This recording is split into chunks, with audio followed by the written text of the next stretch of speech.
So, you want to make a horror game? Well, this is a series for you. In this tutorial series, we'll be covering everything from installing Unreal to releasing your game. Unlike other tutorials, we'll be going in depth on the development process in creating a polished horror game, which is featureful and ready to be released. This shall include the art, programming, sound, and much more to take you on a great dive into game development and the software involved. We shall also be covering the pre-production, production, and post-production of creating a game. We'll be including references, resources, and as much to help you get on your way for your first release.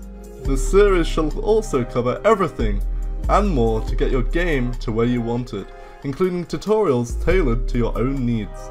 If you feel prepared to start your journey today, then follow along and be on your way to releasing your first commercial game to the platform of your choice. We look forward in aiding you on your journey into the world of game development.